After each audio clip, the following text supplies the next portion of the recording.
Folks, welcome into sportsbookreview.com. It is Thursday, and it's time to talk some NFL football. We had our opening line show on Monday, but it's Thursday. Live games tonight, big-time games on Sunday, and we're here to break it all down. I'm Donnie RightSide along with Purviance. We're the sportsbookreview.com NFL team, and yes, we got you covered. Tonight, the Jaguars invade the jungle to take on the Cincinnati Bengals. Kyle, another week in football. Week 4 is upon us. Week 4, and we're getting more and more data, and of course, they're giving us all these barn burners on Thursday Night Football. Now, I guess there's a little excitement, right? The 2 past number 1 overall picks, Burrow and Lawrence. So there's certainly some excitement there. I'm looking forward to Week 4. I think the lines and the team totals this week are really sharp. There's some spots that I do like, but for me, it was difficult this week. Even Week 1, I was like, okay, I really like some spots. Now it didn't work out with the Vikings, obviously, but this week I think the lines are really, really sharp. So we're gonna have to dot our I's, cross our T's, maybe do some first half betting, find some efficient team totals. It's gonna be a fun week. Looking forward to today, and of course, if you don't get enough today, make sure you join us on Sunday, right? Yeah, the interesting part about this card also, Kyle, as you go over, there's a lot of things that I liked about it, but I'm just taking a look and try to equate it because we do the show here on a Thursday. And as you know, Wednesday, you get those first practice reports. Thursday by tonight, you'll know probably who's in and out. Friday, the most important part of the week, because if you don't practice Friday, there's a really good chance you're not going to play on Sunday. So there are some things I like. I always like to come prepared on a Thursday. I have one team total I really like. When we get to the game, you get the seal of approval. We'll go over it. We'll have some fun with that and make some money. But this week, maybe a little bit more of a slow play. Last week I came on the show. What was my team total play for that day? That was the Chargers, and that worked out very well. So hopefully we'll get some of the early week magic here because I do like a game a lot, and I'll explain why in just a little bit. But tonight, the Jaguars will take on the Bengals. But before we do that, some business to attend to. 89,900 people have hit the subscribe button here on sportsbookreview.com. Thank you guys for that. If you're watching on replay, which so many of you guys do, watching it live, if you haven't hit that subscribe button, we don't ask for much. Trade the information, have the information. Let's have some fun in the chat box. But that's the only thing we ask. Turn your notification bells on so we go live to talk NFL football. You can come in here and say hello with us. And also, get in the Pick 6 contest, which we'll go over a little bit later. $50,000 up for grabs during the 2021 football season. If you like college football, great. If you like professional football, that's great. If you want to mix and match, 6 picks in the NFL, 6 picks in college football, 3 and 3, 4 and 2, 5 and 1. It doesn't matter. Whatever you want, just pick winners here. $1,600 up for grabs each and every week. Everybody bringing the pain already in the chat box. So let's start. Thursday night football tonight, Kyle. The Jaguars and the Bengals setting the table in this one tonight. Hasn't moved all that much from when we did the show on Monday. 7.5 still across the board. So over a touchdown favorite, theoretically, would have to win by double digits probably to get this cover. Now, the interesting part about this game is not that I don't think Cincinnati will win the game. I do. But what are we used to, Kyle? Cincinnati getting 7.5 points, not laying 7.5 points. Jacksonville is not a good football team. We understand that. It's a short week. It's a rookie quarterback. They've lost, 18 games in a row as a franchise. I don't think they win tonight. But I'm not exactly excited, Kyle, to run to the table and say, or run to the gate and say, I want this 7.5.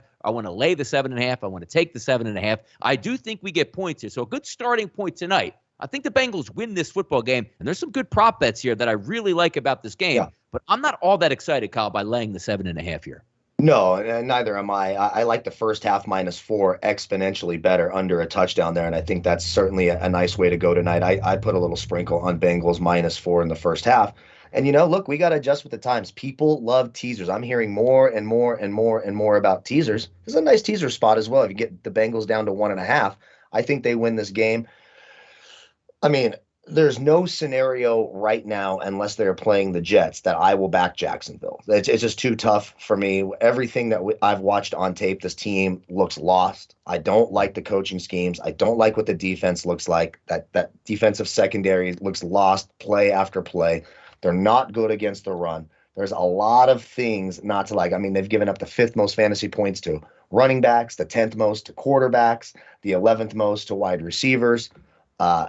It's hard to back Jacksonville. So it's Bengals or bust for me, but I got to get it to a spot where I feel comfortable about it. That's why I did the -4 in the first half. And for all you, trying to pack together 5 or 6 games for a teaser spot, I think get teasing the Bengals down to 1.5 or 2 makes a whole lot more sense than trying to hold the bag with the Bengals team that you need to win by double digits. Yeah, you do need to win by double digits. But if we break it down, and again, we like to sometimes look at these games and the common elements here. Jacksonville's not a very good football team. Do I love Cincinnati? Not necessarily. But let's take a look after like the surprise teams that we look at this year. Carolina Panthers 3-0 if they beat the Dallas Cowboys, which I'm not sure they do, but that would make them 4-0, which is crazy. How about the leaders in the AFC North after tonight's victory at 3-1? Not the Pittsburgh Steelers, not the Cleveland Browns, not the Baltimore Ravens. You guessed it, the Cincinnati Bengals. It's a good football team, but we're trying to flip it over to what we like. The same way we took a look, Kyle, last Sunday, right? The Las Vegas Raiders open up the season as dogs, won. Second game of the year versus Pittsburgh, dogs, won. Third game of the season, favorites, won but didn't cover. So just we're looking, I like where you're going with the teaser, because if you're looking for a teaser from an aspect, hey, if you step into the Hornets nest and it says, hey, you know what, this team lost 18 in a row and just won outright on the road on a Thursday night, you tip your cap and you move on. I think the Bengals win. Let's take a look at some prop bets in this game that I do think are good. And also an odds boost we'll talk about in just a few moments. There's two passing props that I like, receiving props that I like in this game. I don't necessarily love the two quarterbacks roughly thrown for 250. Do I think they both can? I sure do. But I have a same game parlay I'm going to explain in just a few moments. But just prop bets alone, I love Tyler Boyd. Steady guy, 5 to 6 catches a game. He's going to get over his number 10 at 62.5 receiving yards. That's a bad secondary for the Jacksonville Jaguars and a bad defense overall. No T. Higgins, so you're going to have Jamar Chase. You're going to have Tyler Boyd taking up most of those options at the wide receiver position. I think he gets home here. Also, from the other side, if I think the Jacksonville Jaguars, Kyle, are going to lose this game, I'm also going to look for a receiving prop. I'm going to go with the talented kid here, and that's DJ Chark, 48.5 receiving yards to the over. In the fourth quarter, if they're down, they'll be passing. He's a talented guy, a nice arm here, as we know, for Trevor Lawrence. I don't know if their offense is going to be all that smooth tonight, but I would be surprised if Trevor Lawrence doesn't drop back and throw 30-plus times in this game, and that also should trigger DJ Chark to get around 50 yards. No big plays, Kyle. No 70 yards, 80 yards, 90 yards we need. Just have solid games out of each side. I think I can get both of those. Any prop bets you're looking at tonight before we get to some maybe same-game parlays and odds boost here? Absolutely. And so you talked about some of the Jaguars receivers, and it's interesting. Tonight, they will not have Chidobe Awuzie, or very unlikely. So it looks like Trey Waynes will finally make his debut for the Bengals alongside Eli Apple and Mike Hilton. I mean, it's a real who's who of players who get torched. And then you flip it to the other side, of course, the Jaguars. They trade away C.J. Henderson, a number 9 overall pick from a couple years ago, for Dan Arnold, the tight end. Is a very bizarre trade, one I didn't really get from either. So I guess I could see it from Carolina's perspective, you know, trying to get a high upside type defensive back and an already pretty solid secondary. But I'm with you. I like the receiving prop. Tyler Boyd, you hit on it. If you follow us on Twitter, that's my prop play of the day. I have it at 63.5. That's at minus 115. You mentioned no T. Higgins, so it's going to put more of the onus on Chase and on Tyler Boyd to get it done. And, you know, a lot of people say, well, they're just going to run the ball to death with Joe Mixon. I wouldn't be so sure about that. It's a short week. We know the injury history of Joe Mixon, so there's a lot of concern there. They may take it a little bit easier on him and sort of revert back to throwing. Now, again, when this game gets later and if they're up in a comfortable way, which I think we all sort of expect here, there's nothing that Jacksonville has done that makes you want to hold the bag with them at all whatsoever. And shout out to our colleague, Jay Money, out there in the chat box. I'm talking to you on the Jags right now. When I watch tape, the only team that looks worse than Jacksonville is the Jets. Jacksonville is lost. Their route concepts are bad. Their defensive concepts are bad. Their clock management is bad. Their play calling, I don't like. When I just go through that game and I check off positives and negatives, it's exponentially more to the negative side for Jacksonville. So it's Bengals or bust for me on this. So, but I love that Tyler Boyd prop. Another one that I like on the Jacksonville side is James Robinson, over 24.5 yards receiving. 15 targets over the last 3 weeks, 6 targets last week, finally getting the bulk of the snaps, playing about 69% of the offensive snaps. If you're going to target him 6 times, 24.5 seems like a pretty easy number to get over. So I like that quite a bit as well. I'm with you. You're getting a good number on DJ Chark. I'm looking at 51.5, but he does have a nice matchup on the outside. When you look at it, he's going to see a lot of Trey Waynes. Trey Waynes making his debut. DJ Chark plays on the perimeter 88% of his offensive snaps. So it's going to be Eli Apple, who's giving up a reception on 23% of his defensive routes that are passes. That's a high number. So he's going to see Apple and Waynes. I do think DJ Chark gets that as well. And I know you love your odds boost, Donnie, so I made sure to come prepared with the odds boost. And they have this interesting one Hold on on, hold fan. on, hold on. Oh, Yo, Esteban back there. Flip it up for Kyle because he never leads the way on odds boost. I want to make sure we never. I save did this it just moment for right you. now. So flip up that odds boost if you can so we can start talking. Yeah, there we go. Go ahead, Kyle. I had to make sure they treated you properly behind the scenes. Go I ahead. really appreciate it. And I never get my requests, so it's good that you did it for me because that's the only way. That's the The only mic way that only I get works. it. My microphone only works in his ear. So go ahead now. Yeah, that makes a ton of sense. That makes a ton of sense. So they have this cool thing, and it just came off of my screen. It was about 7,000 people did it, but it was a six-pack boosted up to plus 1432. I'm going to try to do it off of memory here since they pulled it down. But I thought, oh, here it is. Here it is. Now we have it. So it's 6 selections here. You're getting alternate numbers on this. We've got Joe Mixon, anytime touchdown score. I believe that prop's at like minus 250 or 225. If you play it on its own. Trevor Lawrence, who has been running with the football and, as you know, young quarterbacks, athletic, over 16 and a half yards receiving. Jamar Chase to score a touchdown. I mean, he's done nothing but score touchdowns for the Bengals this year. Joe Mixon, over 60 yards rushing. Again, I talked about Jacksonville's struggles against the run. This is probably the one that makes me the most nervous. Joe Burrow, 250 plus yards passing. I do think he gets there tonight because Is that an odds boost or are you just making a parlay up over no, here? it's a six parlay odds boost. You can put $10 to win $143.20 at FanDuel. And the Cincinnati Bengals money line, it's boosted to plus 1432. It's an awesome boost on FanDuel. I think it's a lot of fun, and it gives you something to root for in what might be, otherwise a non-interesting game. Love that little odds boost over there as well. All right, Lawrence and Burrow over 199 and a half yards apiece tonight is plus 100 at Caesars. Already took a piece of that. That should get there.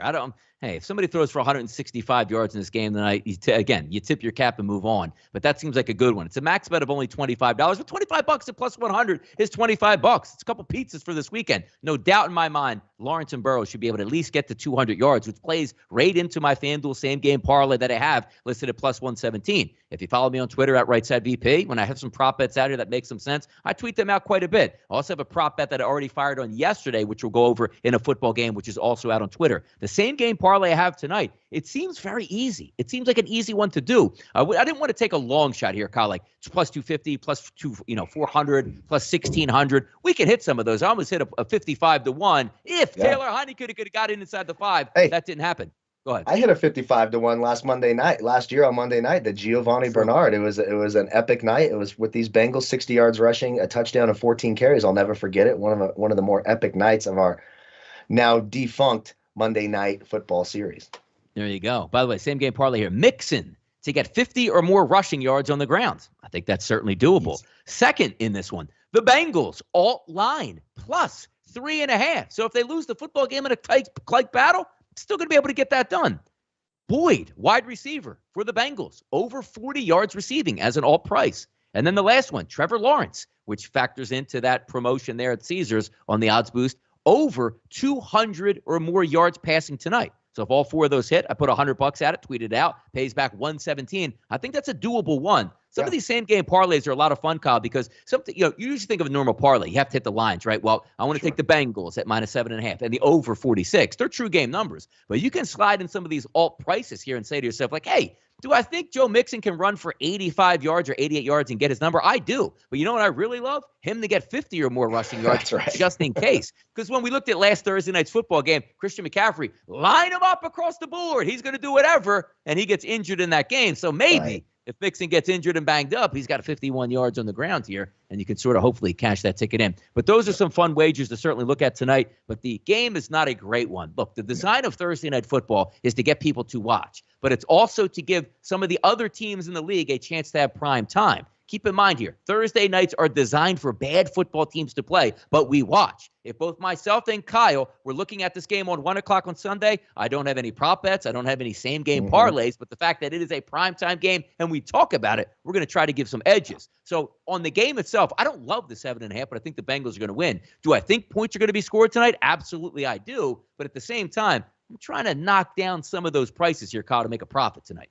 Yeah, and that's exactly why I went Bengals first half -4. I'm not holding the bag with them over a touchdown, needing them to win by 10. Should they? Yes. Is Jacksonville that bad?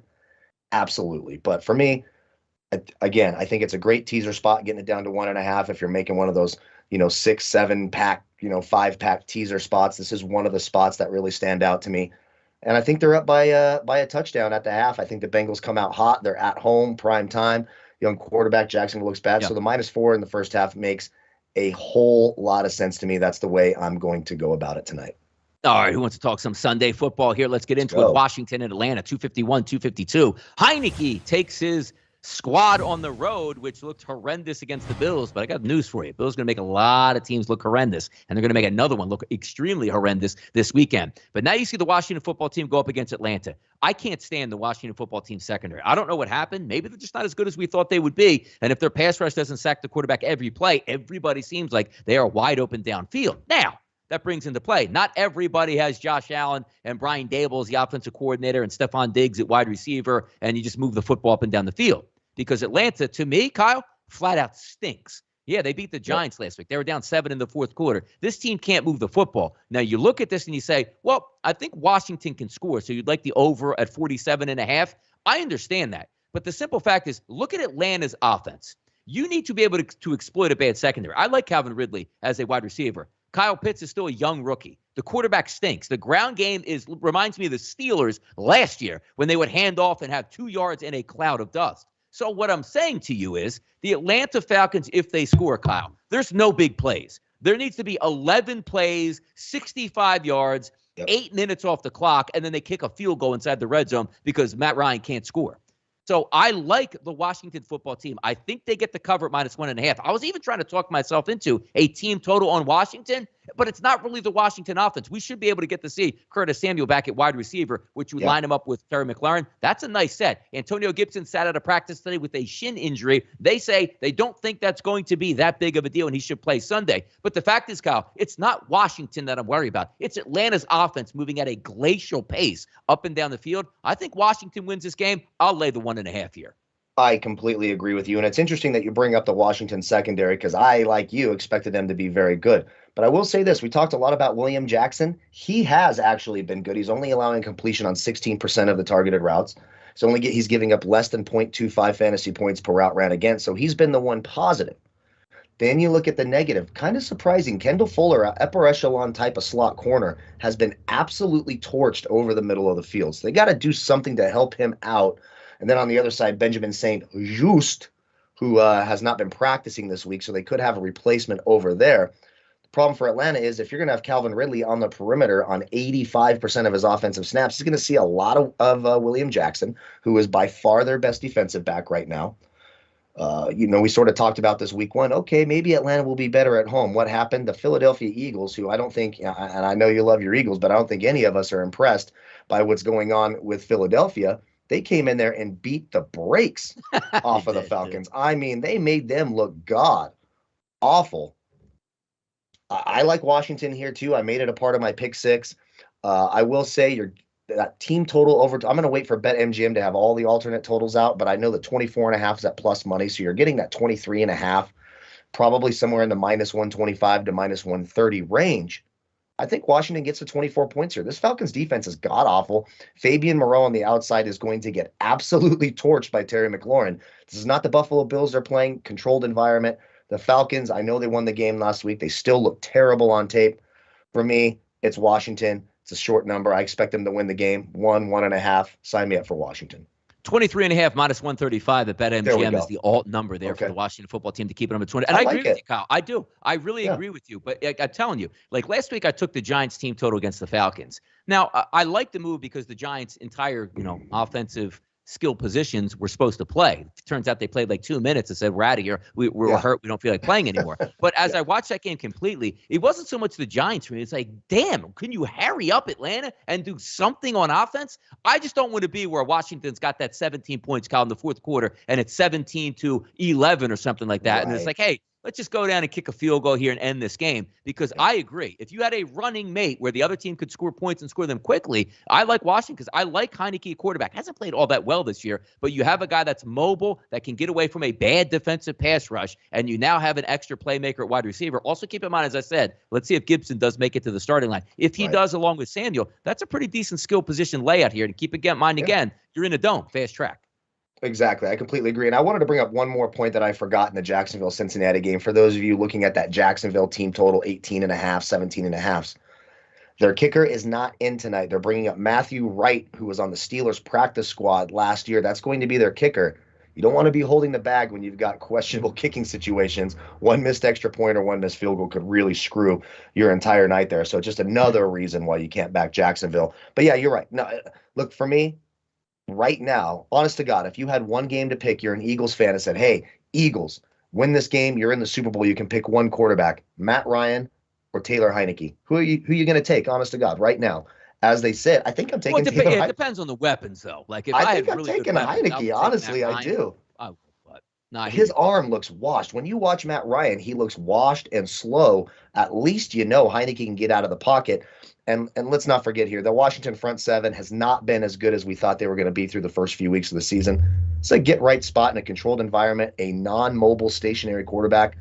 I like the Washington defense and DFS, and I like that team total. I'm not ready for the seal of approval for it yet, but on Sunday you could very well see that on our Twitter page where Donnie and I pin out our favorite 2 or 3 picks. Washington's team total at 23.5 certainly might be there. 253, 254, Detroit and Chicago here. Jared Goff, who would have thought, will be the best quarterback in this game. No matter who starts for Chicago, that is going to be a check mark here. We saw some practice reports today on a Thursday. Andy Dalton was out there. Probably a good chance he's not going to play, which leads us up to Justin Fields. And if I can get a 3 on Detroit in this game, that is the way I'm going. Not in love with the skill positions for Chicago. Not in love with their quarterback. I think their offensive line is horrendous. Their coaching staff is incompetent at this point. And what you like out of Detroit, it's not great. I mean, they got smashed on the road when they went on the road to play the Packers, but the Packers are a little bit different team than the Chicago Bears. They got smashed opening day by the San Francisco 49ers, but they did play some competent football against a banged up and injured Baltimore Ravens team at home. Now they go on the road. I just don't trust Chicago. It's a simple one for me. If I can get the 3 points here, I'm going with the Detroit Lions in this one. I completely agree. Honest to God, if you would have told me before the season that I was going to take Detroit on the road against anybody, I would have told you you're crazy. But of all the winless and the bad teams, the Lions, I think, are the ones overachieving the most. They're not as bad as we thought they were going to be. They're competing hard. Dan Campbell's got them fired up. The defense is still not good, obviously, but they're throwing the ball around a lot. DeAndre Swift has been terrific in the passing game for them, so that's been very, very important. And you're right, just too much turmoil with Chicago. Anytime I see during the week some moron coach, and Matt Nagy is certainly in the top 5 of moron coaches in the NFL. I mean, if he wasn't in the top 5, I wouldn't know what I'm talking about here. When I see a team who says, listen, I don't know who our quarterback's going to be. It could be our number 1 guy. It could be our number 2 guy. It could be our number 3 guy. That's not a great week at practice. Does it make me nervous to take a Detroit team used to playing in the Dome on the road in Chicago and not just taking Chicago at a short number? Sure. But if Justin Fields starts this game, what are you going to get out of that offense? I don't care how bad Detroit's defense is. It's going to be David Montgomery in a cloud of dust. Is that going to lead you to victory? I don't think so here. I'm going to take the points and take the Lions. It makes me nervous, certainly. It won't be something I'm throwing a full unit on Sunday. That's for damn sure. But right now, as we said, I was close to taking it in the pick 6. I think the Lions cover here, and they're certainly live dogs. The Bears seem completely disheveled and rattled.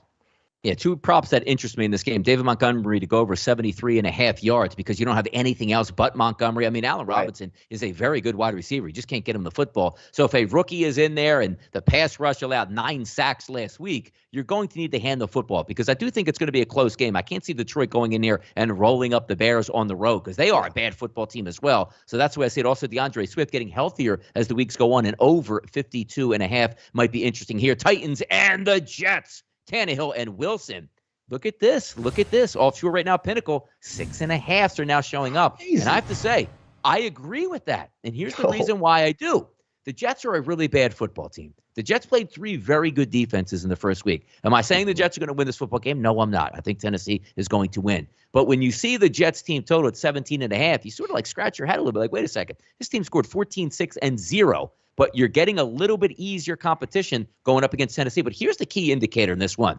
Henry is going to run wild in this game. But who else is going to do anything? You have no wide receivers. You're going to be missing Julio Jones and A.J. Brown. So where is the offense going to come from? And the Jets can bring 9 guys in the box to try to slow down King Henry. If you're looking for a teaser game, I still think Tennessee wins this. But I do agree. When we were seeing the 7.5s and the 8s out here creep back to 7s, and then Pinnacle Offshore just flashed a 6.5 on the Tennessee Titans, I think they do win. But this isn't one of those games where, Tannehill just has guys wide open all over the field because you have some untested wide receivers that are going to be getting the football. And everybody on the Jets knows that Henry is going to get the football. And it's on the road here. Do I think the Jets will be competitive? Possibly. Now, do I want to bet the Jets? Absolutely not. I'm just trying to paint a picture here why this line is moving and why I agree with it, Kyle. Yeah, and surprise, surprise, right? The real Julio Jones has officially stood up for the Tennessee Titans.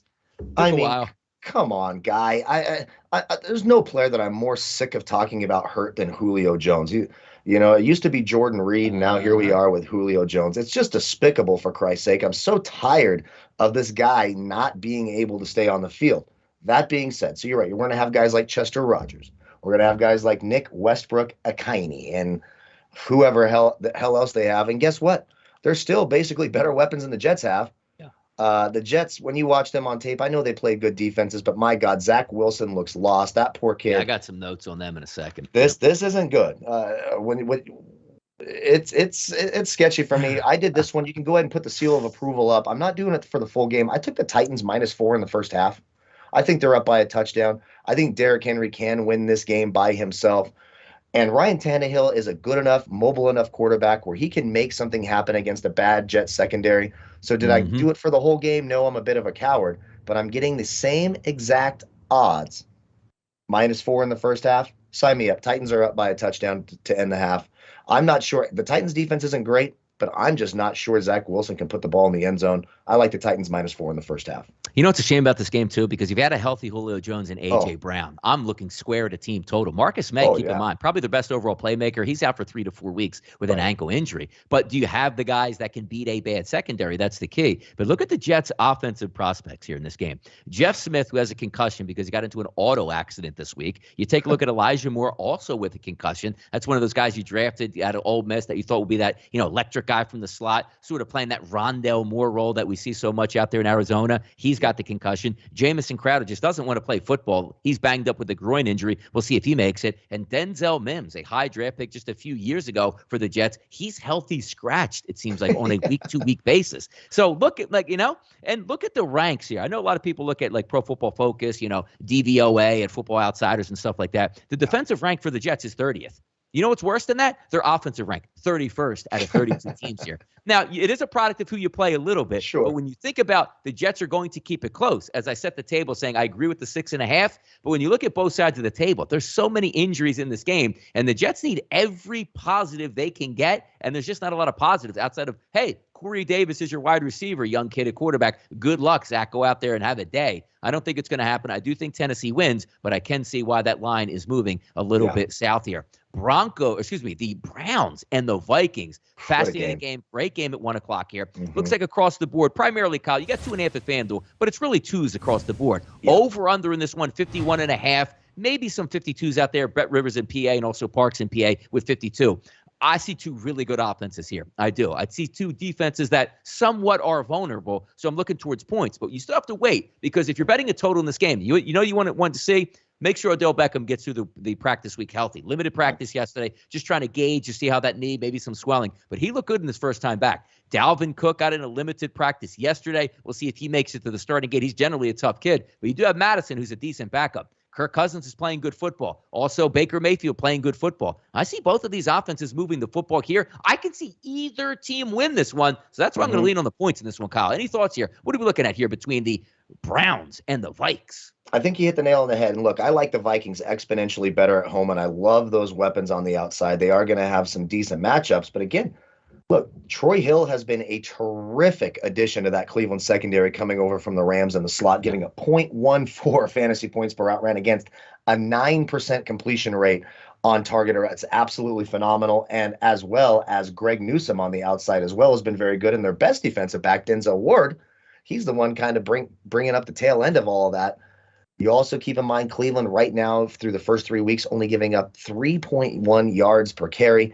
We're not exactly sure if Dalvin Cook is going to be there.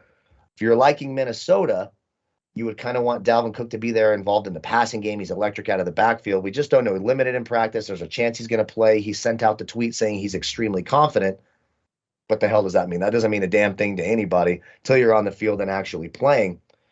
So this is a really tough one. I do agree there's going to be points when you look at that Minnesota secondary. It might be the worst in all of football right now. And it's crazy because you think, hey, they upgraded, they got rid of the Cam Dantzlers and all these terrible outside Jeff Gladney. They bring in Patrick Peterson and Bashad Breeland. Bashad Breeland has been absolutely dreadful. He looks slow. He has been bad. So there's now you wish they had Jarvis Landry. Obviously, that would help things. But Odell Beckham's going to be on that side of the field 38% of the time. Big plays over Bashad Breeland and Patrick Peterson are absolutely here. I don't know who's going to win this game. I think Cleveland's running game should be able to dominate. That Vikings defense is not very good. But the Vikings should be able to score points at home with those terrific outside receivers. So way too nervous to pick a side here. I'm with you. I went the total over.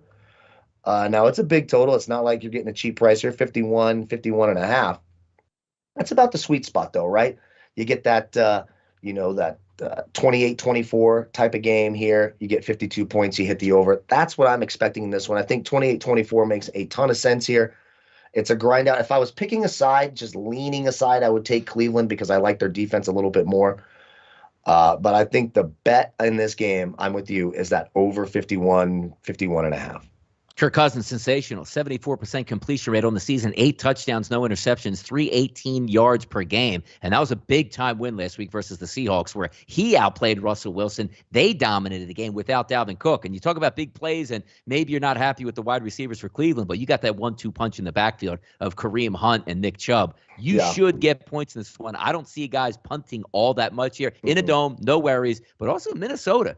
A couple of bounces here or there. They're 3-0 in the season. A really good game here at 1 o'clock. Let's move to a game that I think is going to be at a slow pace. That's the Indianapolis Colts and the Miami Dolphins. Carson Wentz, probably a little bit better wear and tear this week than what we saw last week. Actually surprised he played, but he gutted it out, but they still lost the game. Jacoby Brissett was okay in that game. They got out early, got a couple turnovers, weren't able to keep the lead. Brian Flores kicking field goals in overtime, which is a questionable decision. They end up losing that game, but they're a slight favorite. All-Shore Pinnacle -1.5, FanDuel -1.5, some twos here in New Jersey.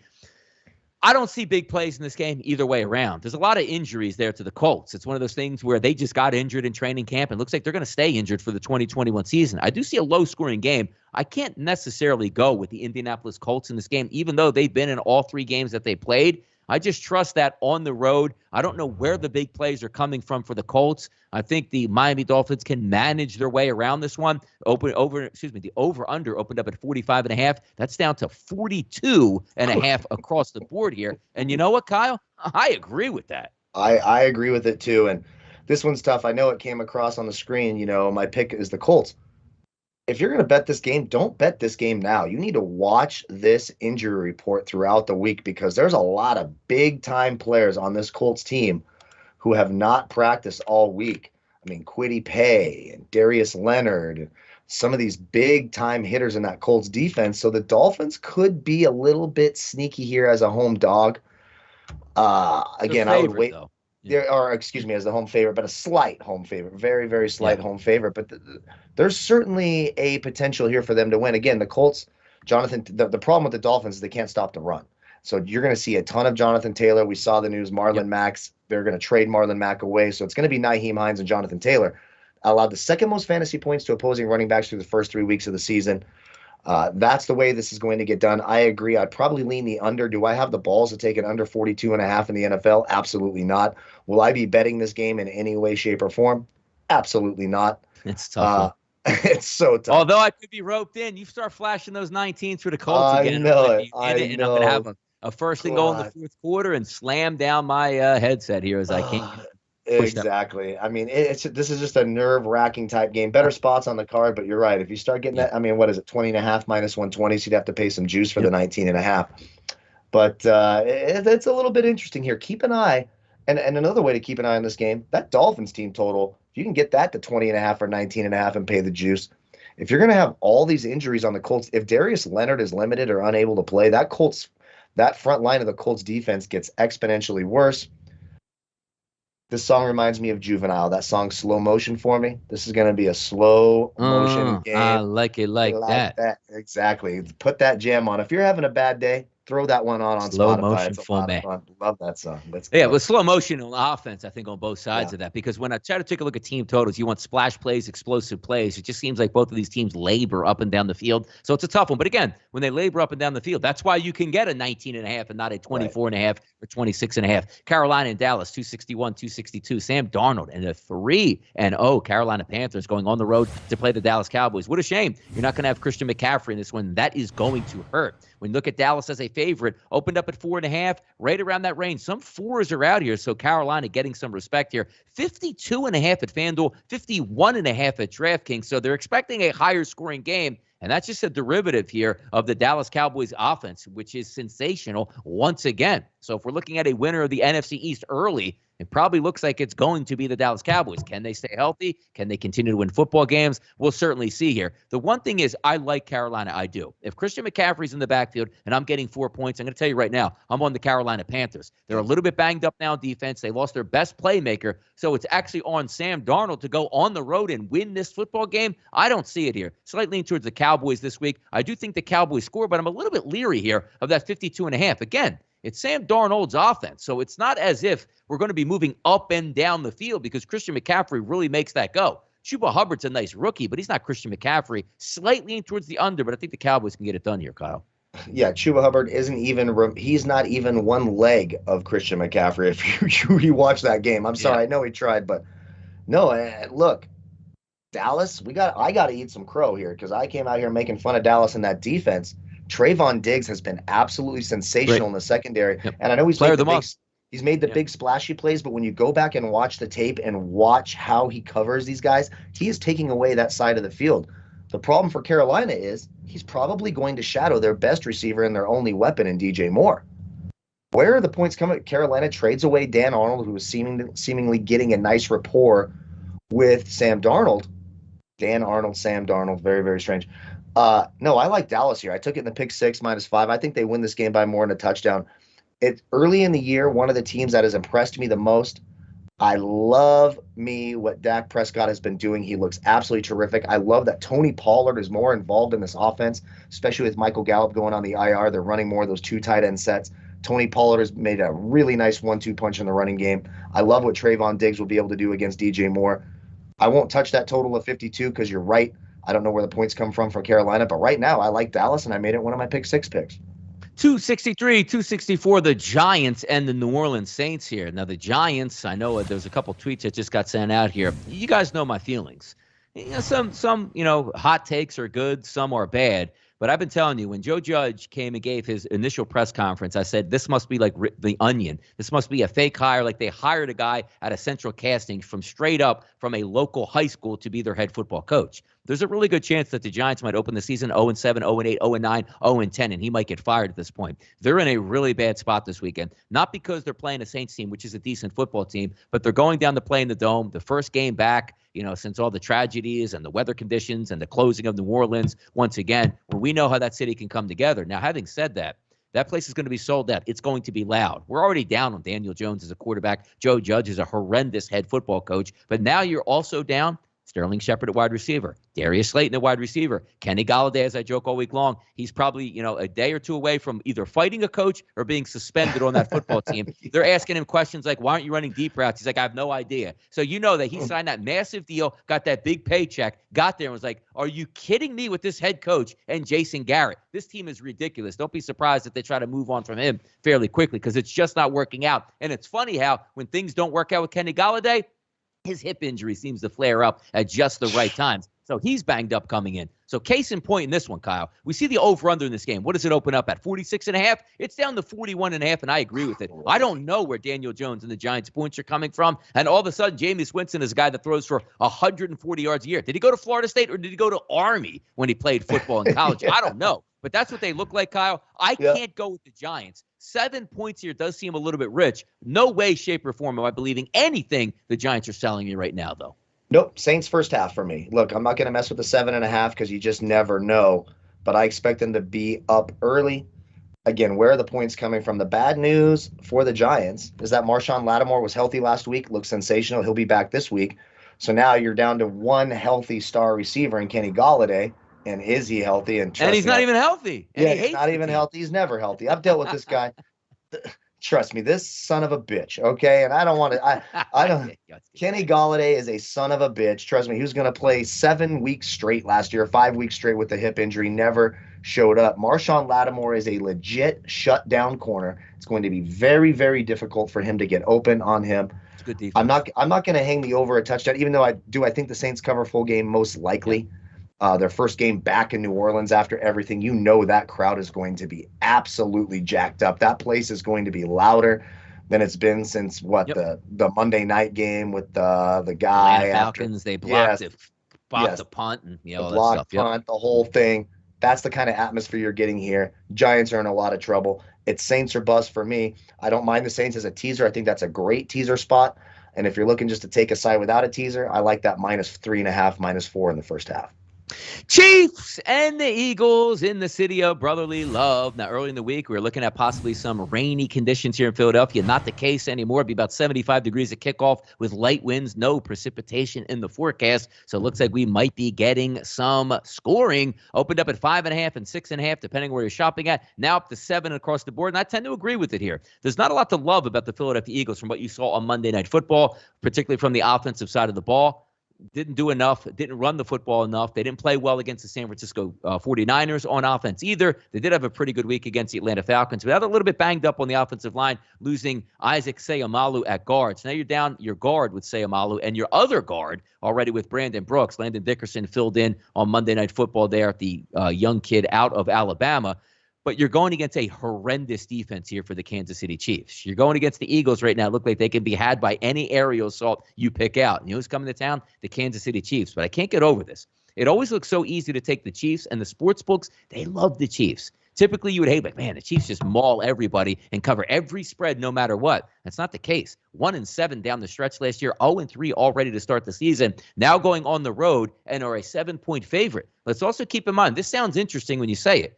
The 1-2 Eagles are playing the 1-2 Kansas City Chiefs. It's usually the 3-0 Chiefs in September, the 4-0 Chiefs in September. Nobody can stop them right now. I think they are going to score points here against the Eagles on Sunday. But, Esteban, if you're behind the scenes, the play that I already fired on today at BetMGM, that is going to be the Philadelphia Eagles team total 21.5 -140. And I'm taking the over on that. It's not that I think the Eagles can win this game, but if you have to look at it from a competitive standpoint in this one, if the Philadelphia Eagles win, do you think they scored 17 points and won?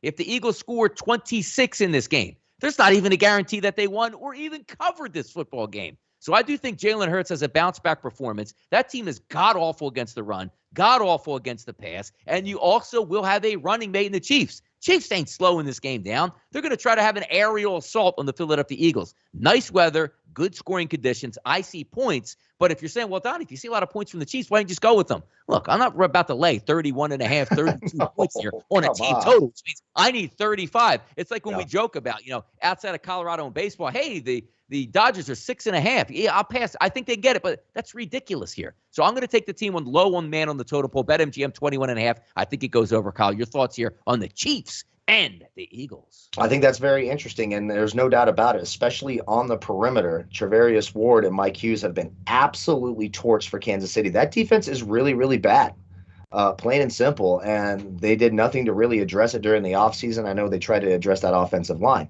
Now, are the Chiefs a better football team here? Yes. Are the Chiefs pissed and 1-2 and desperate to win? Absolutely. Do I think the Chiefs win this game? Of course I do. But you just can't trust the Chiefs at a touchdown. You just can't. They don't cover that spread. There's something like 2-12 or 3-12 over the last 15 games against the spread, while being 10-4, 10-5 in terms of straight up winning or losing. So that kind of tells you the story. When they win much closer than Vegas gives them credit for, or we used to call it Vegas. I guess the books give them credit for. This is a teaser spot, folks. I love that Chiefs teaser down to 1.5. I think that's where they get it done. If you want to bet the Chiefs side, don't do it full game at a touchdown or over a touchdown. Do it in the first half at 3.5 or 4. I do think they're up in the first half. The Eagles look like they start, well, they don't look like, they do start very, very slow and get some garbage points at the end. Not in love with anything that I see out of Jalen Hurts. Does not look like a professional quarterback to me. I'm sorry. He just doesn't. He cannot get it done with his arm. If that kid needs to drop back and make a play with his arm, it just doesn't happen. He looks like basically a wasted second-round pick to me. Do I think they can score against a terrible Chiefs defense? Absolutely. But if I'm betting aside here, I'm doing in the first half, getting it under a touchdown. The Chiefs need to prove to me before I lay anything on them at a touchdown or more that they can cover that spread. They haven't done so in the last year and a half. I'll take the Chiefs first half, and I love the teaser option for the Chiefs as well. And I do agree with that team total. You'll probably get some late points here. All they got to do is get to 24. And if they even want to remotely come close to covering, they're going to have to get there because the Chiefs are going to be able to throw on the secondary. Yeah, it'll be good because Hurts threw for 326 on Monday night, and the Cowboys, to me, it's funny how we say this now. The Cowboys have a way better defense than the Chiefs do. The Chiefs just don't have a pass rush. We didn't think Dallas had a pass rush, and all of a sudden they just made one up. And look, the Dallas Cowboys should have beaten Tampa Bay. They beat the Chargers, and they beat the Eagles. That's a pretty good football team here. And again, it's hard to say. The Chiefs don't cover any spreads, which is incredible because you just run the highlights in your head about the Chiefs like they blow everybody out. No, they don't. They certainly don't do it. And also keep in mind, the Chiefs are 1-2. It's hard to say. The Chiefs are 1-2 on this season. Amazing stuff here. But I do see points both sides. You're going to get great weather conditions, and I do think both of these teams are able to put up some points this one. Also, I tweeted out earlier, yesterday, a prop bet in this game, Miles Sanders rushing prop in this game. I think he goes over. And I'm such an old man that even though I tweet tickets out and put them all down, I think the exact number was 55.5.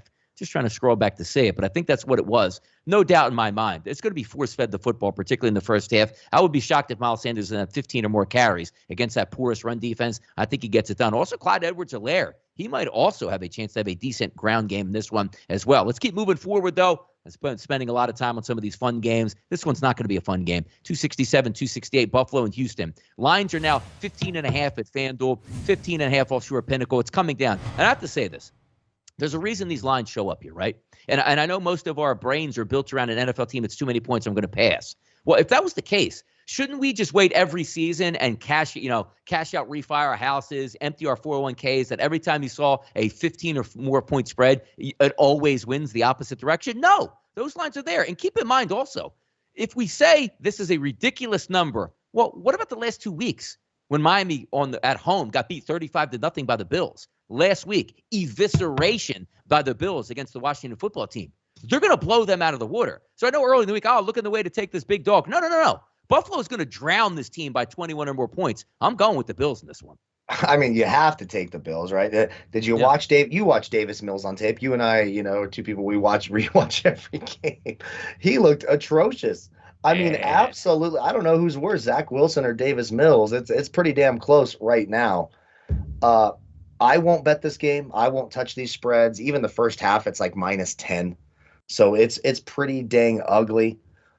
For me, I'm just going to run away from this game. I considered that Bills team total, but you need them to get to, 33 points to even hit this team total. Are they going to need to do that at home? Look at the Texans team total at 14.5. You want some pain? How about you pay a little juice, get that down to 13.5, pay the -150. The only bet I am honestly considering in this game, and I know it sounds crazy, are the Bills going to win? Of course they are. Of course they are. If you want to make them part of a money line parlay, it's going to be like minus, 10 trillion, but it'll add a few cents if it's your 7th or 8th game, or, a lot of people love doing that stuff, which we don't recommend. That's a good way to end up broke by the end of the football season. But Texans team total at 13.5 is kind of gravitating towards me. I feel like I need one of these pain team totals this year. I need a little bit of pain in my life to get over some heartbreak. Let's go. Texans team total over 13.5. No seal of approval. We need like a seal of pain. We need a little pain graphic for next week. I'll have Esteban and Donnie sort that out. A little pain across the board. Texans team total might be a little bit interesting at over 13.5. Yeah, and also back to that Chiefs game real quick here. The Chiefs have given up 29 points, 36 points, and 30 points this year. They're giving up 21 plus this weekend. No doubt about it here. Now, it is a pain game. And again, I don't see the Texans even moving the football. I don't. I think there's going to be an absolute destruction, terror, and mayhem here at home by the Buffalo Bills. And I think the Bills, to me, I have futures on them to win the AFC, to win the Super Bowl, and Josh Allen to be MVP. I was very high on the Bills coming into the season. They should do some absolute damage here. All right, let's keep moving down the list as we go. Arizona and Los Angeles, very good game. 4 o'clock games as we start those off. 4:05 start. Kyler Murray, Matthew Stafford, 4.5. Scott, we talked on Monday, right? We said, ooh, 6 looks a little bit steep here. I wish it was lower. Well, get your wish, and it comes true. 4.5s across the board. I'm still not in a rush to take this game because I do think lines matter, and 4 is a much better line than 4.5. 31-27, 24-20. It's just the way football numbers go. 7-2-3. What's that difference? 4, not 4.5. So as I look at this game, I do think Arizona is going to be live in this one, but I do think the Rams, maybe, possibly, yes, early in the season, the best team in the NFC, they are at home. I think they win here, and I think they get the cover. I just would wait to see if I can get that 4 number here. Yeah, I'm kind of bummed, too, because this team total for the Cardinals is getting juiced up more and more each day. It's over 23.5 at -160 now. Yeah. So it's starting to get to that point, and this was about to be a seal of approval, and it could very well find its way on my Twitter page on Sunday morning, because I do think they get to 24 points. Now, the 4.5, you're right, it does make you a little bit nervous. These are 2 good teams, 2 teams who could certainly make the playoffs. But are we really – we're talking about a Cardinals team that gave up, 33 points to the Vikings and should have lost that game if it wasn't for a missed 33-yard field goal. I don't know if there's a passing attack in football that looks more on point right now than the LA Rams. No seal on this one. No seal. It's close, but no seal on this one. I apologize, Esteban. I was probably a little bit wishy-washy with that. So does it make me nervous? Sure. The Rams team total over 30.5. I think they get to 31 points simply because I expect Arizona to continue to score as well. The Rams definitely have the better defense. I mean, it's not even close. There's a lot of holes in that Cardinals defense, especially in the secondary. You're going to get a great matchup in the slot for Cooper Kupp this week when he's going up against Byron Murphy, who's giving up 0.44 fantasy points per route ran against. Cooper Kupp has been absolutely sensational. Tough game. I probably won't have a lot of money on it. I'm really hoping that team total stays at that 23.5 at 160. I don't want it to get any more steamed up than that. A lot of points in this game. I lean the over. I would still lean the Rams to cover this game by a touchdown. They look phenomenal. To me, the advantage on the defensive side of the ball is so great for the Rams that you could justify saying they win this game by a touchdown. All right, keep moving forward here. Seattle and San Francisco, 271, 272. Easiest cap of the week for me. If you give me 3 points, I'm taking Seattle all day long. Looks like, Lockett's going to play in this game. Carson is fine. I'm going to get Russell Wilson. And it's a shame because I like the 49ers. I do. They just don't have an offense that I can trust at this point. I like Jimmy Garoppolo, but they're missing one component that they've always had, Kyle. It's a running back. If you put a legitimate running back on this team for San Francisco, I'm back in love with Shanahan and the boys. But I can't just have this running back by committee where nobody can break long runs. For 5 years, it seems like everybody they stroke up back there, you get that speed back, hand it off on 2nd and 2, and it's a 40-yard race down the sideline because nobody schemes the running game better than the San Francisco 49ers. I just can't trust it. I see a lower scoring game. Do I think San Francisco could win? Sure, they're a home team. They're a good football team. Of course they can. 51.5 seems a little bit high to me, but if I'm just looking for an interdivision battle in a close game, I'm going to take Russell Wilson to keep it close just for the fact is I don't know where the big plays are coming from for the 49ers, and also keep in mind, George Kittle hasn't practiced this week with a calf injury. That could be devastating. Yeah, this one hurts my heart a little bit here. And I mean, Seattle in my boys' stadium. Do I want to take them? But look, Jimmy Garoppolo has the worst pocket presence I think I've ever seen, especially from he has absolutely zero pocket presence. He gets happy feet. His footwork is god awful. If you rewatch these games and you look at where he sets his feet and how he throws the ball, it's dreadful. It's not professional. It's god awful. Now you have, so the weakness of the Seattle Seahawks, they've been dreadful against the run, absolutely terrible, and that's the strength of the 49ers. But as you perfectly said, who's going to be the running back? Hopefully Eli Mitchell, another rookie, is healthy. Trey Sermon looks like a wasted draft pick. That kid, I don't see anything special about Trey Sermon. Looks hesitant, doesn't look explosive, doesn't catch the ball all that well. Don't like Trey Sermon at all. I do not like what I've seen out of Jimmy Garoppolo. Now the Seahawks, so the strength of the 49ers to the weakness of the Seattle defense, we have a bunch of injuries. And then when you look at the strength of the Seattle offense, it's those outstanding perimeter wide receivers in Lockett and Metcalf. The 49ers are banged up in the secondary. Yeah. Josh Norman's been okay. He's got a lung issue. You've got Demidor Lenoir and Emmanuel Mosley, who always gets torched. The Seattle passing game is going to be too much. They've got the quarterback advantage. They've got the wide receiver advantage, the big play advantage. It pains me to say it, but I'm with you. I'm going to take the points, and I'm going to take the Seahawks. Yeah, and it's an interesting one because it's bouncing. It's where you get this number at. So I can't ever fault anybody for taking a good team at home in the division -2.5. They just have to win the game. But 3 on that side, I say, you know what? I'm a little bit more interested because I think it's going to be a closer game. I'll take the points with Russell Wilson. And keep in mind last week, like the 49ers should have won that football game, but they didn't. But now I see the injuries pile up, and I just don't see the light at the end of the tunnel for the running backs. Maybe that changes, and we'll see if they can provide that because San Francisco, once again, good coaching staff, good team. I just trust Seattle a little bit more here, getting the points. If this was -1.5 for Seattle, I'd be like, okay, maybe a little bit different. But if I can get the 3 points here, I lean that way. Baltimore and Denver, great matchup here. I do have this as a possible circle play as a team total for the Denver Broncos in this game. But you might be down 2 offensive linemen for this weekend. That's devastating. Teddy Bridgewater is the top 5 quarterback in the NFL in efficiency this year. Tremendous. 2 big-time wide receivers now with Tim Patrick stepping up along with Cam Sutton. Good running game. Great defense at home in an electric atmosphere. And I do think Baltimore will be able to score some points. I just don't trust that Baltimore defense anymore, even though they're going to get some help back here from the injury list and the COVID list. But that's a tough place to play. And I'm looking at it right now. I haven't seen the practice reports for Denver yet. But if they get those 2 offensive linemen back in practice, they're going to win this football game. Baltimore is a heavy public favorite. And that line ain't going anywhere right now, as -1s are across the board as a favorite for the Broncos. I think the Broncos beat them straight up if their offensive line is healthy this week. Yeah, this is a fascinating game. It really is, Donnie. And look, I'm going to go. If I'm just picking on how these teams have played so far this year, it's the Denver Broncos.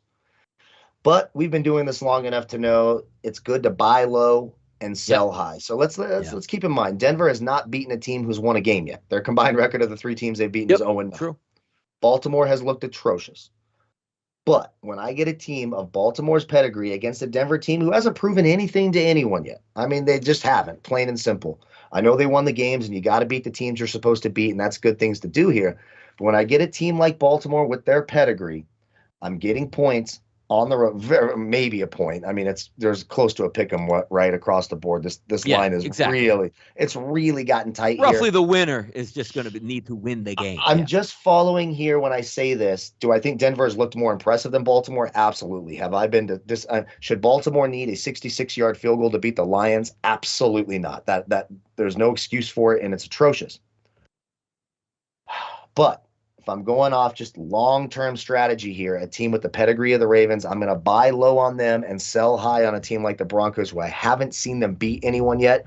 Will I actually have money on this game? Hell no. This game for me is too close to call, and I really need to see are the real Baltimore Ravens going to show up, or is this the real Baltimore Ravens? Are the Broncos going to regress against a tougher defense, a tougher type atmosphere, a tougher type team? Will Teddy Bridgewater be able to get him there? I'm just not sure yet.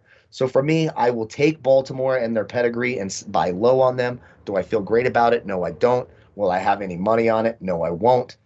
But for me, I'm going to lean Baltimore here as the slightest of underdogs. Yeah, I'm trying to find a way to take that because it is low in totals. You're looking around those 21-point ranges here for both of these teams in that game. So it'll be interesting to see. But I had it circled. Then I saw the injury report come out there for Tuesday, Wednesday. I said, come on, man. Glasgow and Reason, they're both not practicing. It's really hard to win football games when your offensive line is banged up. But Teddy can get out of the pocket, make some moves. Has been very good on the season. We'll see if it plays up. So that's another one that we'll take a look at maybe on Sunday when we do our closing line show to see that final injury report and see what makes the most sense in here. Pittsburgh and Green Bay, Roethlisberger and Rodgers, 6.5s across the board. Maybe some weather conditions, Kyle, in Green Bay on Sunday. Looking at some possible light rain in the forecast here. TJ Watt gets a full practice in today for the Pittsburgh Steelers. That can only help. But as I say that, you're just looking to fall into the trap. You have to get out of your mind like this is not the Steelers of 3 years ago where you see these numbers like just sign me up. They're going to play good defense. They'll gut it out. Tomlin's a wonderful coach when they're getting points specifically on the road. But I don't know how you can trust that Pittsburgh team. The quarterback position, it is a mess. The explosive plays aren't there. Why? The quarterback is a mess. They draft a running back in the first round who is explosive. Why isn't he explosive? The offensive line is a mess. But do I want to go out and lay 6.5 with the Green Bay Packers? I actually don't. It's a 45.5, which screams at me again, Kyle. Take the over. And then second quarter, damn it, why did I bet on Roethlisberger in this offense again? I'm not doing it. No, and I mean, look, all you have to do is look at last week. Najee Harris, their running back, 19 targets in the passing game. Think about that. So we already know that Roethlisberger has lost all ability to throw the ball down the field. They won't even call a play down the field. I mean, once in a while they'll air it out to Chase Claypool and it'll go 30 yards out of bounds, and it's just a pathetic display of professional football. I took Packers first half here. Look, I don't want to lay the over the touchdown, but I like that first half. I think the Packers come out hot. And again, yes, Minkah Fitzpatrick can make plays in the back end for that Steelers secondary. But James Pierre, Cameron Sutton, and Joe Hayden have been absolutely torched. We saw what they looked like against the Bengals. There's no way I'm holding the bag betting the Steelers team. They are absolutely pathetic. I hope they lose the rest of the games this year so that Ben Roethlisberger will finally go away and we can see a real offense. Their only path to victory is running the ball against a Packers defensive front that is susceptible to the run, but their secondary is very good. The Kings and the Jair Alexanders out there are very good players. I like Green Bay. I like him at home. I took him in the first half to get it under a touchdown. If you want to take it full game, I understand it. There's no way in hell I'm betting on the Steelers this week. It's funny, too, because you look at it, Joey plays Haskins time. I got to tell you, I think he stinks, and I'd much rather have him than Ben. Me too. Like when you have a quarterback, Kyle, half the battle is the whole playbook has to be open. That means I need to be able to have a play that rolls me out of the pocket left, rolls me out of the pocket right. And, oh, yeah, hey, I'm open 40 yards downfield. And Ben goes, yeah, I can't do that. Let me check down to the running back. Exactly. In the chat box, Steelers getting on the board a lot this game. The Bengals defense isn't any good. You think the Bengals defense is better than the Packers? The Steelers' offense is so scared, so timid, and so putrid. I don't know who they can score on. If you're going into this game, if you're taking a Steelers team total, you better get ready to walk the dog pretty damn early because that offense stinks. It does. It really does stink. I mean, it's bad. But it's so enticing. It's so enticing to see like numbers like them. Like, how can I get involved? And trust me, you don't want to. How about the Sunday Night Football game? The last game we'll talk about today, 277-278. Brady returns home to New England to take on Mac Jones, the rookie, and the New England Patriots. Rain in the forecast, 49s across the board. And I guess I just want to be contrarian at this point and say I want to take New England because they're getting 7 points because nobody is taking them. But at the same time, I try to re-examine myself and say, now, hold on here. Mac Jones and that offense is just stagnant out here. The only way that I believe myself, Kyle, if New England wants to be competitive, is they literally play 3 running backs at the same time and run the veer offense to burn as much clock as they possibly can from Army, Navy, whoever, triple option style. And, I can't. Right? Isn't that Georgia Tech? No, Georgia Tech doesn't do that anymore, but they used to, under Paul Johnson. But, we're looking at Tampa Bay. They should do whatever they want. He said, well, New England has a good defense. Brady don't give a damn about a good defense. Shreds them every single week. Yeah. You don't think he's going to want to connect with Rob Gronkowski right away in that game for a touchdown? Brady to Gronkowski. He's going to set the all-time NFL passing record in New England. He's going to get Antonio Brown back, which he didn't have last week. So what is Mac Jones going to do? Do you honestly think that Josh McDaniel and Bill Belichick says, you know what, here's what we're doing. Get ready, no huddle, 60 passes for you, Mac Jones, in this game. We're going to outscore Tom Brady. No way, shape, or form. I'm going under, and more under in this football game. And at the same time, I don't know. Everybody and their grandmom is betting Tampa. It's not 17.5 here right now, Kyle. It's only 7. Yeah, look, the only path for New England to hang in this game is to throw the ball because that's the weakness of Tampa Bay's secondary. Carlton Davis has been torched. Ross Cockrell stinks. That whole secondary is bad. But New England wants to run the ball, and guess what you're not doing against Tampa Bay? You're not running the ball. I don't give a damn who you are. I don't care if it's the Vikings and Dalvin Cook, Christian McCaffrey, Jesus Christ, it's the Latter-day Saints, it's Muhammad. I don't give a damn who it is. You're not running the ball on Tampa Bay. New England's in a lot of trouble here. I didn't want to hold the bag with that 7 for the full game, so you can go ahead and put that seal of approval up because I got the Bucs -4 in the first half. I think they come out hot. They come out ready. It won't shock me if they're up double digits at the half. I like the Buccaneers -4 in the first half. It's my second official play of the day to go along with the Titans in the first half. Patriots in a lot of trouble here. They just don't have the weapons to take advantage of that bad secondary. Jacoby Myers, Nelson Aguilar, they may get N'Keal Harry back this week. It's not going to get it done. I did take the Bucs in the pick 6 for the full game, but the bet I really like, the one with the seal of approval, is Bucs -4 in the first half. All right, so let's slide it. So that's all the games we have here, but our seal approval that we both had, some games that we fired on for official plays on Sunday. I do have one. That's the Philadelphia Eagles team total over 21.5 minus 140. That is at BetMGM. And Kyle, once again, your seal approvals. What do we have here? Titans -4 first half and Buccaneers -4 first half. And I will have a team total. I haven't decided. We pinned that on our Twitter page on Sunday. That's a deal that we made, and we've been making it happen. 2-1 last week. Let's keep it going.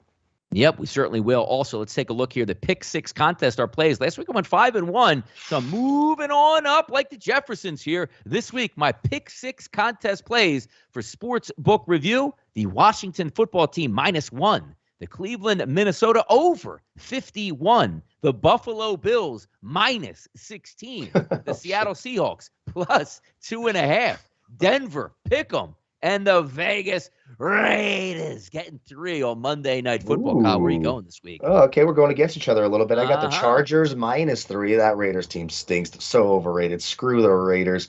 Couldn't even cover against a hapless Dolphins team in Jacoby Brissett. Absolutely pathetic. Sorry to my boy Abel out there. I know you love your Raiders, and Raiders fans are very passionate. I don't give a damn. Get pissed at me all you want. Chargers -3. I got the Rams -4.5. Again, we're picking sides here, which we don't love to do.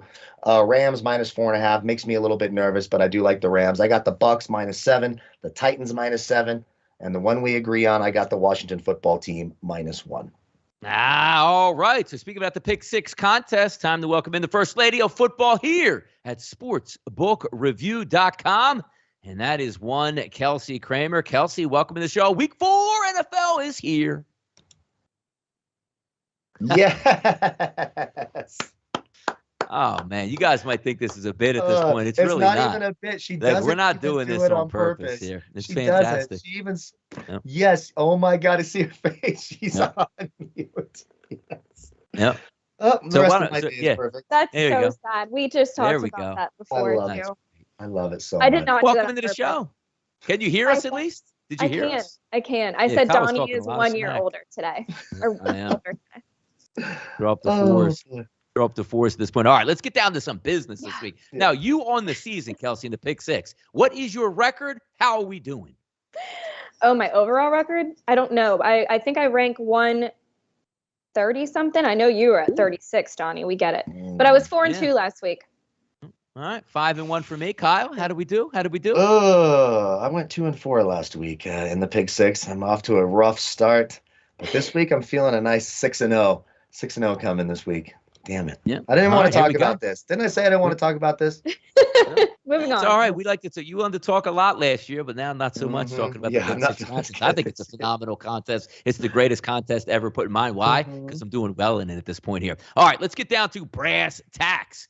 Taking a look here. I mean, what do we have? An alternative line that we're coming up against today? The Jaguars tonight are going to take on the Cincinnati Bengals. Who are we going with in this game? Because I don't think it's written up correctly here behind the scenes. I saw that too. I was like, I don't think she meant that. Maybe she won. Maybe she knows something, Kyle. I don't know. I'm taking Cincy. Oh, okay. What did I put? Bengals, you put Jags -7. I'm like, that is sharp. Oh my gosh. No. Yeah, definitely. I like that. No, I've probably started writing it out. Yes. No, I am taking Cincinnati here. It is rematch night, which is going to be, I don't know if it's going to be exciting, but I think everyone tries to play their best on Thursday Night Football. But right now, Trevor Lawrence leads the NFL in interceptions, and their kicker is not that good. And now they're going to face a top 10 defense and top 20 offense. Urban Meyer might quit. Pizza? I hope so. Papa John's? So great. Hanging out. Now, I don't know if you get, because he's like, I would walk away from a lot of jobs, but if that's one of those jobs where it says, hey, unless you walk away, you get nothing. But if we fire you, you get like $70 million. I think he'll stick around just long enough to be like, you know what? I think it's time to go back to college football at this point here. Second game we're talking about, Falcons and the Washington football team down in Atlanta. Sides, totals? What do we got in this game for you, Kelsey? Yeah, I like the total here. I can't pick a side. I mean, this Falcons team is looking better and better each week, but very, little on the stat sheet. And as far as Washington goes, I think this game is really hard to pick. I know you both pick Washington, and I am leaning towards Washington football team, but Did you tell Matt Ryan that he sucks this week, or was that just last week?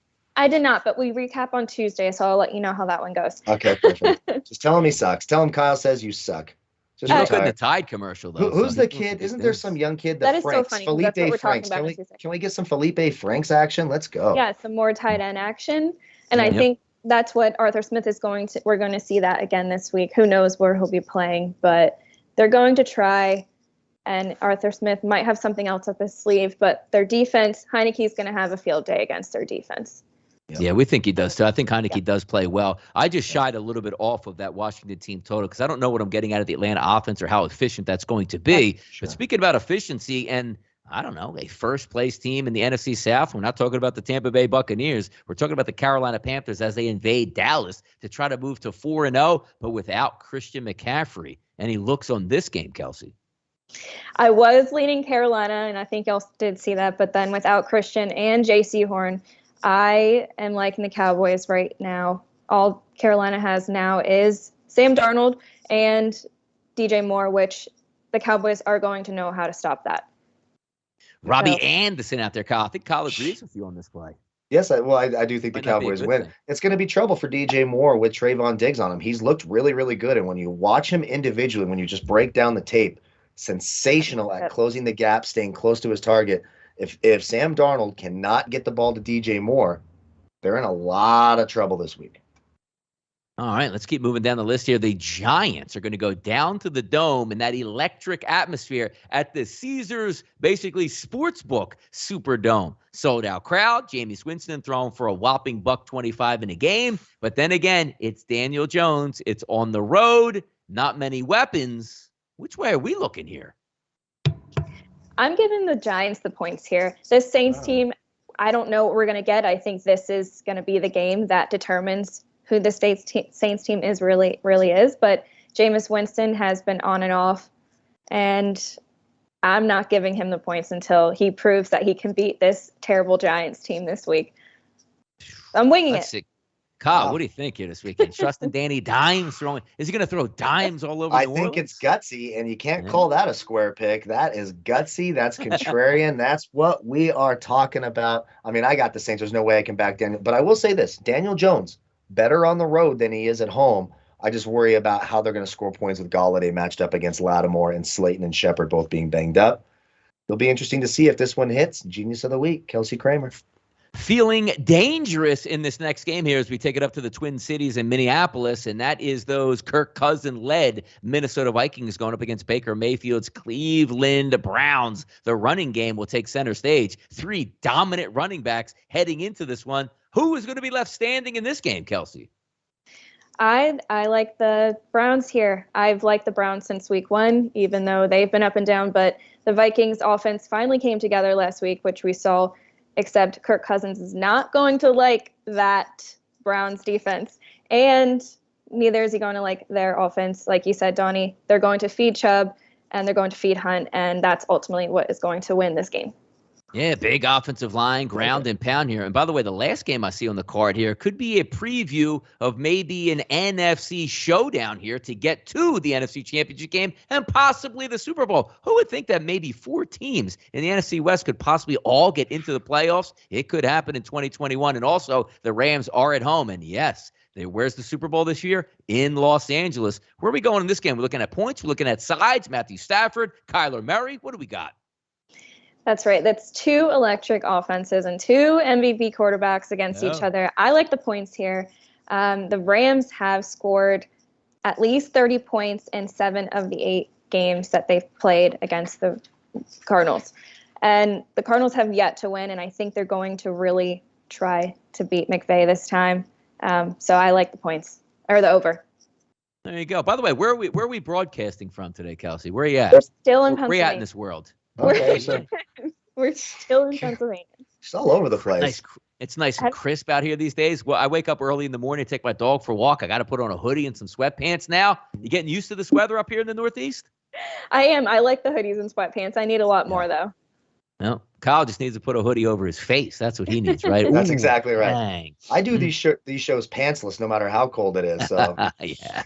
No one wants to know that. Yeah, by the way, we didn't have any jets. I didn't hear any dogs barking. I mean, it was a pretty good show here, Cowboys. My camera wasn't blinking. The only thing that was perfect was Kelsey came in here and was on mute. So it was like a perfect show. It was absolutely perfect. Everything went exactly according to plan. I thought I was going to have to drink the rest of the day, but now that she came in muted, I'm going to be able to take a nap. Nothing on my mind. That happened. I am very, very excited that happened. And I like the picks this week as well. Gutsy with the Giants. I'm going to be watching that Giants-Saints game closely now. I know. I'm like, what am I doing? But I like K squared going with the ballsy pick. I like it. Let's go. If she ever comes down the show guns blazing with the hot mic right off the bat, we better just watch out at this point. Exactly. But Esteban, if you're behind the scenes, put the seal of approval on this show right now for us before we get out of here, because I'm looking forward to week 4. I got a couple plays that are up my sleeve, just waiting to take a look to see where some of these practice reports come out with the rest of the day Thursday and also Friday. But keep in mind, both myself and Kyle will be back Sunday at noon ready for NFL kickoff week 4. It's a blast doing this show. So many people come in the chat box to say hello. Still 318 people watching live. Thank you guys for all the love and support here at sportsbookreview.com. We really appreciate it. So for myself, Donnie RightSide, along with Kelsey Kramer and Kyle Purviance, we are the sportsbookreview.com NFL team. And this was your week 4 show. Good luck on those wagers tonight and this weekend on Sunday. See you then.